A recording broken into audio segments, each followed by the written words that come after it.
nous sommes réunis aujourd'hui au sein de cette enceinte qui est donc le lieu où nous sommes retrouvés pour organiser l'AG, qui est l'Assemblée générale de l'Association nationale des albinos du Sénégal.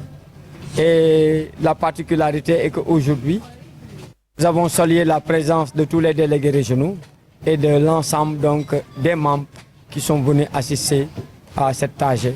Et la particularité est que nous avons aussi le staff de l'ANAS, nos avocats qui sont ici présents.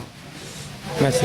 Il y a quelques jours de cela, on a vu une autre association de l'ANAS. Pouvez-vous nous expliquer ce qui se passe exactement? Voilà, donc ce qui se passe exactement, on peut dire que ce qui s'est passé le samedi passé a été une tentative de coup d'État d'une autre association de personnes, de jeunes. Donc je pense qu'ils sont au nombre de 11. Ils n'ont jamais été dans les instances de l'association.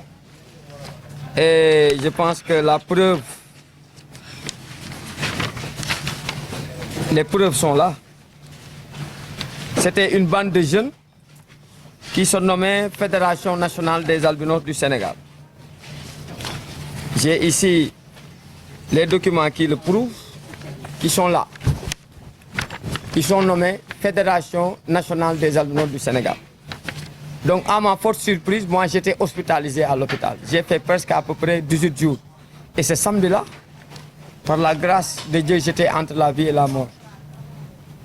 Et c'est à mon réveil, le dimanche, qu'on m'a appris qu'on a essayé de tenir une assemblée générale au niveau du centre, parce qu'ils avaient pu décrocher une autorisation au niveau du préfet, parce que le préfet ne savait pas ce qui s'est passé. Il a seulement reçu un courrier de l'association et il a accordé. Il ne savait pas que ce n'était pas nous. Donc, ils en ont profité pour aller parler aux autorités comme à la police, que moi j'ai recruté des nervis, quelqu'un qui est à l'hôpital, qui est entre la vie. Mon dossier médical est là-bas. Comment moi je peux être à l'hôpital et recruter des nervis, alors que moi je ne savais même pas ce qui se passait? Et au-delà de ça, ils se sont permis vraiment de dire de n'importe quoi sur mon dos.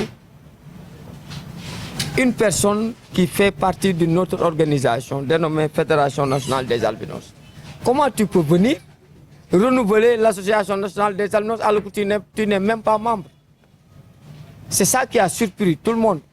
Et aujourd'hui, bon, comme c'est la presse, et moi j'ai toujours dit que la presse, c'est nos accompagnants, c'est nos amis, c'est eux qui nous accompagnent pour la sensibilisation. C'est à cause de ça que j'ai tenu à me prononcer. Mais comme l'affaire est pendante en justice, parce que personnellement, tous les injures qui ont été posées sur mon dos, toutes les accusations et tous les mensonges qu'ils ont orchestrés à ma faveur, je tiens vraiment à ce que la justice fasse son travail pour que vraiment justice soit rendue. Et je suis prêt à y mettre tout, parce que je pense qu'une diffamation qui a fait le tour du Sénégal, le tour des réseaux sociaux, le tour de la presse, c'est pas normal. Ce n'est pas seulement les autorités du Sénégal qu'ils ont trompé, mais ils ont en même temps trompé la presse. L'autre justificatif que j'ai, ils ont dit que moi je suis là depuis plus de 20 ans. C'est faux. Vous allez voir de viser. Moi c'est le 27 mai 2012 qu'on m'a élu président de l'Association nationale des albinos. Le PV de l'AG est là. Donc comment je peux être là depuis plus de 20 ans? C'est impossible. Moi c'est en 2009 que je suis rentré des États-Unis, donc à la fin de mes études. C'est en 2012 qu'on m'a élu président de l'association. C'est en 2009 que j'ai pris fonction, donc au niveau de la fonction publique du Sénégal. Donc comment je peux être aux États-Unis et être au Sénégal pour diriger une association? Moi je pense que c'est de la colère et des surprises. Ils avaient abandonné l'association en 2020. Nous savons tout ce qu'ils ont fait. Aujourd'hui, l'association a construit, par le biais de ma fondation, un centre qui doit abriter 200 enfants et un centre qui a coûté 257 millions. Mais ce n'est pas comme ça qu'on va venir nous le prendre comme ça dans l'injustice. Arrêter un projet, faire de l'espoir de 200 enfants qui devaient bénéficier de ce projet. Donc je pense que c'est des mal intentionnés et aujourd'hui même, ils sont venus essayer de rentrer de force dans la salle. C'est la police qui les a dénichés ici. en attendant que le procureur de la République donc, nous aide à éclaircir tout ce qui s'est passé. De toute façon, nous, on a les preuves de tout ce que nous disons. Et c'est malheureux que des gens se rendent dans les médias, se permettent de parler à la presse, alors qu'ils se basent que sur des mensonges purs et durs. Merci. Tout à l'heure, vous venez d'organiser une assemblée générale. Qu'est-ce qui ressort exactement de ces rencontres? Ce qui sort de ces rencontres est vraiment exceptionnel. Nous avons une association qui n'a pas certes de moyens, mais que la fondation à ses côtés permet à réaliser des projets. Nous avons renouvelé un bureau dans la démocratie, dans l'entendement, et tous les unions régionaux sont présents dans ce bureau. La fondation s'est engagée de les accompagner. Le premier geste, c'est de leur doter de téléphones portables pour qu'ils puissent faire le travail de liaison vis-à-vis de tout ce qui se passera dans les régions. En plus de ça, la fondation s'est engagée à les motiver tous les fins du mois. Parce qu'on ne peut pas rester dans une région très loin de Dakar, très loin de Thiès, sans avoir de téléphone, sans avoir les moyens de déplacement pour pouvoir couvrir les problèmes des albinos. C'est comme un journaliste dans une région, si elle n'a pas les moyens, elle ne pourra pas faire son travail. Donc c'est dans ce sens que nous comptons les accompagner, mettre les moyens que nous collectons à nos côtés pour pouvoir les aider vraiment à répondre à l'aspiration des albinos dans toutes les régions du Sénégal. Donc, Voilà.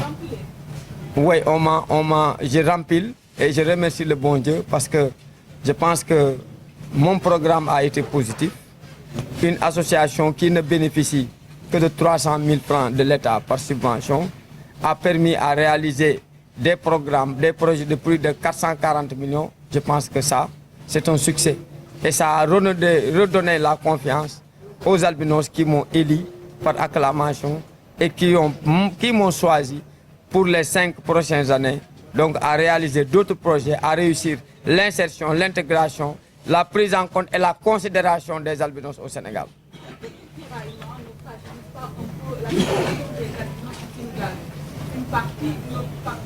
Non, madame, je pense qu'il n'y a pas de tiraillement. Il y a une bande de 11 personnes mal intentionnées, colériques, je peux dire. Et ça ne règle pas le problème. Parce qu'en Wolof, il y a un dicton qui dit que nous bodi, nous bodi compter. Quand je sors d'une association, je vois qu'aujourd'hui l'association est sur les rails, en train de travailler. Si je veux en refaire partie, il faut aller dans le process. Il faut écrire pour dire que nous voulons refaire partie de l'association. Nous démissionnons de la Fédération nationale de la Fédération nationale des albinos et nous voulons intégrer la NAS. Et nous avons une commission juridique, nous avons une assemblée générale, on va soumettre la demande. Et si c'est accepté, c'est bon.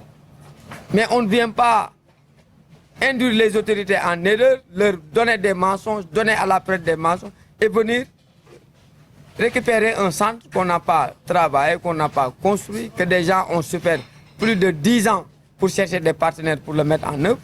Mais ça, c'est de l'inattention, c'est du... moi, je ne sais pas comment, c'est du vol. Et il affirme que ce centre sera transformé en auberge. Pour vous revenir sur l'importance du centre, Non. les activités que vous faites. Madame, je pense que... moi, je pense que ça, c'est des paroles de mécontents.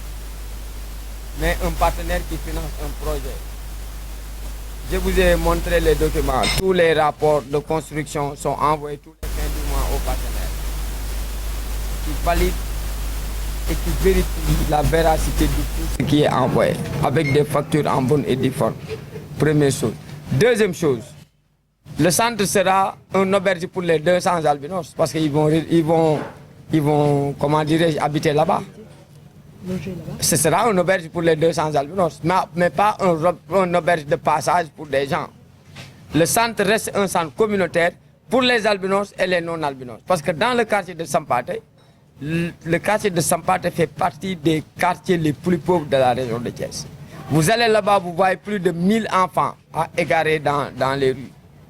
Donc nous, en plus de l'albinisme, nous allons nous occuper de la petite enfance en situation défavorable.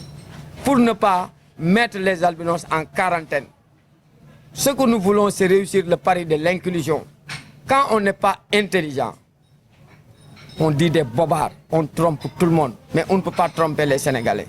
parce que la vérité finira toujours par bondir et que les autorités savent les gens qui travaillent et qui ne travaillent pas. Aujourd'hui, vous avez vu dans le staff, il y a le chef de service régional de l'action sociale qui était là. Il y a la chef de service départemental de l'équité. Ce matin, j'étais avec le préfet. Si ce n'était pas la Coupe d'Afrique que M. Matarba avait amenée ici, le préfet allait être présent. Parce que eux tous me connaissent. Depuis 10 ans, je suis dans le théâtre national et international. Ce n'est pas pour rien qu'on m'a choisi comme représentant des albinos de l'Afrique. Ce n'est pas pour rien, parce que les gens savent que quand la plaie était là à être saillant, c'est nous qui nous sommes battus pour avoir une journée mondiale. C'est aujourd'hui nous qui avons poussé les Nations Unies à sortir des textes internationaux pour que les États puissent être conformes à une politique normale pour toute la population, y compris les albinos.